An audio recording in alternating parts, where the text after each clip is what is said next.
નમસ્કાર દર્શક મિત્રો, હું છું એડવોકેટ સોનલ બારિયા. આપ સર્વનું સ્વાગત છે મારી ચેનલ લીગલ ભૂવિજ્ઞાનમાં.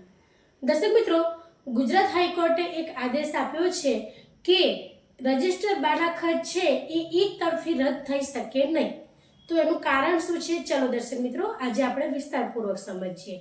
તો જ્યારે કોઈ પણ મિલકતનો બાનાખત હોય છે તે આપણે કહી શકીએ કે રજિસ્ટર બાનાખત હોય, પરંતુ જ્યારે કોઈ વ્યક્તિ એ રજિસ્ટર થયેલો જે બાનાખત છે એ બાનાખતને જ્યારે રદ કરાવવા માટે જાય છે ત્યારે એક તરફી એ રજિસ્ટર બાનાખત છે એને રદ ન કરવો જોઈએ તેવો આદેશ ગુજરાત હાઈકોર્ટ દ્વારા આપવામાં આવ્યો.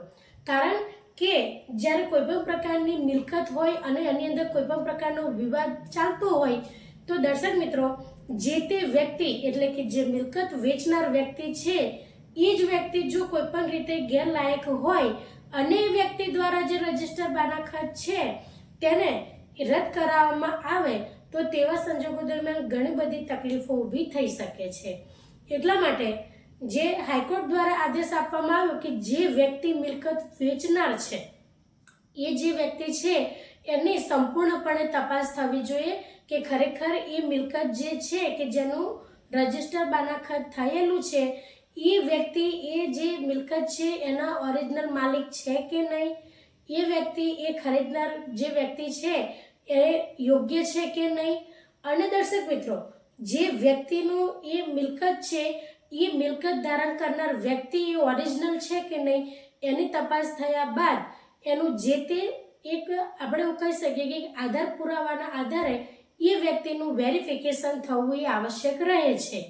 ઘણીવાર જ્યારે તમે રજિસ્ટર બાનાખત કરેલું હોય ત્યારે એને રદ કરાવો છો ત્યારે એક સાક્ષીની પણ જરૂર પડતી હોય છે કે જે તે વ્યક્તિ છે એ મિલકતના ઓરિજિનલ માલિક છે.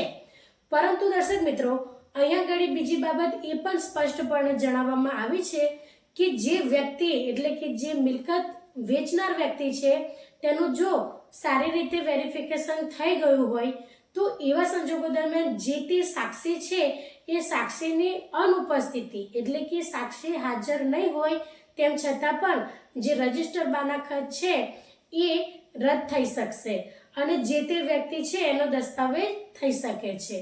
એટલે અહીંયા આગળ સાક્ષીની જરૂર જ ક્યાં પડે કે જે વ્યક્તિ છે એને એ વ્યક્તિ સાચી છે, એ ઓરિજિનલ માલિક છે એ સાબિતી માટે સાક્ષીની જરૂર પડે.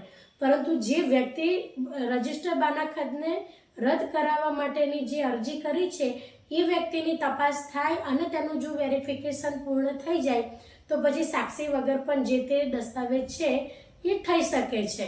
એટલે દર્શક મિત્રો, અહીંયા આગળ સંપૂર્ણપણે એ કહેવામાં આવ્યું છે કે જે રજિસ્ટર જે છે એ રજિસ્ટ્રાર ઓફિસે જે પણ વ્યક્તિએ આ રીતનો જે બાનાખત કરાવેલો હોય એનું એક તરફી એમને રદ ન કરવું જોઈએ, એની સંપૂર્ણપણે તપાસ થવી જોઈએ અને તપાસના આધારે એક સારી રીતે એમની તપાસ થયા બાદ જ જે તે પ્રોપર્ટી છે એના દસ્તાવેજ જોઈએ ને ત્યારબાદ જ જે તે રજિસ્ટર છે એનું તમારે જે બાનાખત છે એને તમે રદ કરી શકો છો. ઘણીવાર દર્શક મિત્રો, મોટા મોટા પ્રોજેક્ટોની અંદર બિલ્ડરો દ્વારા પણ ગેરરીતિઓ કરવામાં આવતી હોય છે અને આ રીતના જે રજિસ્ટર બાનાખત હોય છે એનું કેન્સલેશન કરાવી શકે છે એટલે કે એનું રદ કરાવી શકાય. એટલા માટે આ એક ચુસ્તપણે પાલન કરવા માટેનો આદેશ છે કે જે વ્યક્તિની મિલકત છે એ વ્યક્તિનું વેરિફિકેશન થાય પછી જ એ જે બાનાખત છે એનું રદ કરી શકાય અને જે મિલકત છે એનો પણ દસ્તાવેજ થઈ શકશે. તો દર્શક મિત્રો, આજના માટે આટલું જ. જો વિડીયો સારો લાગ્યો હોય તો તેને લાઈક કરજો, શેર કરજો અને ચેનલને સબસ્ક્રાઈબ કરજો. જય હિન્દ.